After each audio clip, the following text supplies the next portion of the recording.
Woodstock of 1969, a music festival, was responsible for ideas that raised political question and birthed the counterculture revolution, which saw political change through peaceful action. Likewise, however, the Los Angeles riots of 1992 successfully accomplished their political goals through the use of violence and destruction. These events, while seemingly different, sparked political change in America through protests and cultural movements by the spread of new ideas and challenging authority.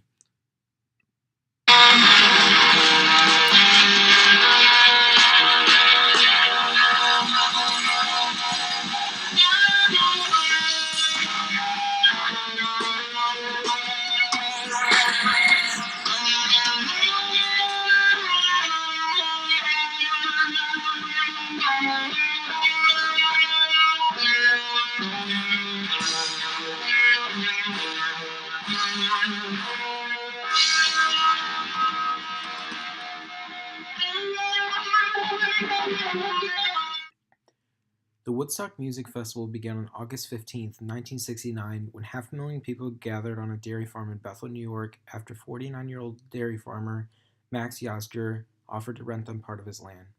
Originally, it was supposed to take place at Howard Mills Industrial Park in Wallkill, New York, but its town officials backed out. Four men, John Roberts, Joel Rosenman, Artie Cornfield, and Michael Lang, were looking for a business investment when they formed the Woodstock Ventures Incorporated and decided to host a festival. Lang had previously organized a Miami Music Festival in 1968, and Cornfield was the youngest vice president at Capitol Records.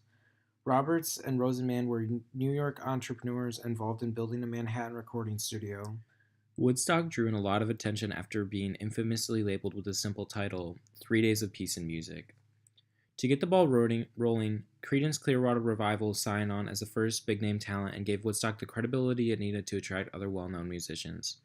The leaders were behind on schedule to form a ticketing system and build fencing. Ready or not, masses of people began showing up days early.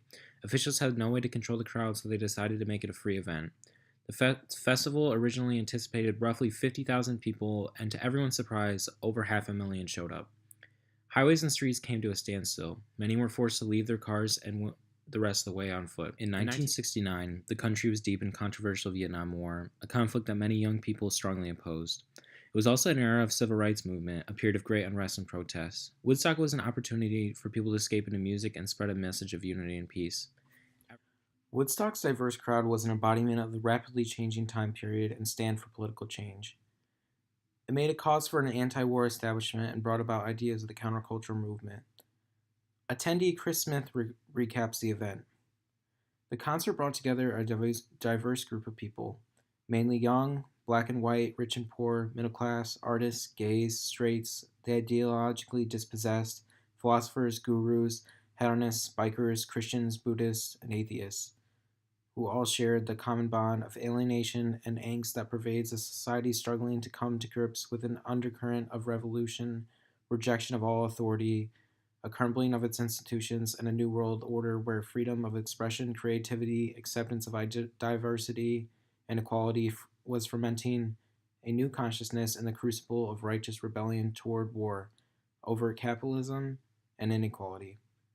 The gathering of so many with similar beliefs encouraged them to become more outspoken after returning home to their own cities and towns, directly affecting the government. The mid-1960s through early 1970s was a time of protest and new movements to change society and establish a new culture based on peace and love.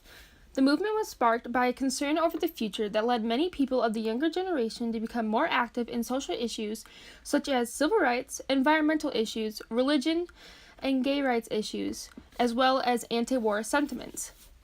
At this time, also, there were more college students than before. College life empowers students to have a sense of independence and community, allowing them to join with others to share their ideas and feelings. This led to college campuses being a biggest place for counterculture movement and peaceful protest movements. An example of this is the Students for Democratic Society, an organization that held peaceful protests on the Vietnam War as well as poverty and racism. Whilst many people of the time wanted to simply change society for the better, many others wanted to create their own better society. These people would be coined hippies. Throughout the counterculture movement, hippies sought to create a new lifestyle for themselves and represent rebellion against the dominant culture in the U.S. They advertised loose and colorful clothing, heavy drug usage, rock music, community enlightenment through different religions, and free living. The center stage for the hippie revolution took place mainly on Haight-Ashbury, San Francisco. This small city, which sits at the edge of the Golden Gate Park, was home to thousands of hippies looking for an independent lifestyle. The counterculture movement peaked in its short time during the Summer of Love in 1967. At this, thousands of different people came together to build a new society and refuse traditional standards and values. This was called the Flower Power movement. Their new movement values were an uncontrolled life expressed in many parties, drugs such as LSD, and a radical sense of individualism and free love. Not just political and social views changed at this time, though. Many more specific changes happened in art and music. The large cultural movement led to the emerging of pop art, such as those by Andy Warhol, that were never seen before. And the advance of rock music also happened. It allowed the youth to express their dissatisfaction with society and give them an outline to attempt change. These new views on society and culture led to a change in social norms, politics, and created a more peaceful movement across the U.S. and across the world.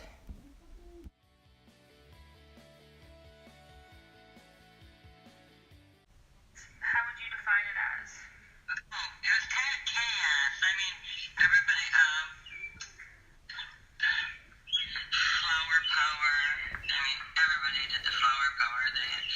And the hippies, and a lot of protests against the Vietnam War. I mean, every day. And I remember every day seeing on the news how many people were killed in the war. Yeah. How would you say like the different movements and like different cultural things impacted your life back then and now? How they impact my life now? I don't know. I still listen to the same kind of music I listened to in the 60s. Yeah. So I don't think it's changed a bit. Yeah. What do you think if people were like learning about this, they should remember the most about like the 70s and stuff like that? War was horrible. I mean, it was horrible. And we weren't even at war. It's just they sent a bunch of kids over there to get slaughtered. It was really bad. And every night, thousands, 1,000 people killed a day, 5,000 people killed a day. Yeah. Every day. The neighbor's kid across the street got killed over there. What is one thing that like you remember the most from that time that's important to your life? Like I would say flower power. I mean that was a new thing. Peace. Make love, not war. Woodstock. Yeah, extra rock and roll. That's probably not a good thing. How do you think that like the anti-war stuff and the new music and stuff changed America to? I mean, the protests did get us out of the war. Finally. The LA riots took place in April and May of 1992. On March 3, 1991, an African-American man named Rodney King was spotted speeding on the freeway. The police pursued King, and he refused to pull over. The chase turned into a high-speed chase, causing several policemen and a police helicopter to join in on the pursuit, who eventually caught King and his passengers in the car. The police told them to lie face down on the ground, which they did without hesitation. Brian Allen, a passenger in the vehicle, said he was manhandled, kicked, taunted, and threatened.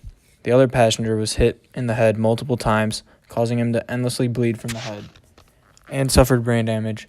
King remained in the car, causing the police to pull a gun on him. They hit him 33 times, tased him twice, and kicked him 6 times. King suffered 11 skull fractures, permanent brain damage, broken bones and teeth, and kidney failure.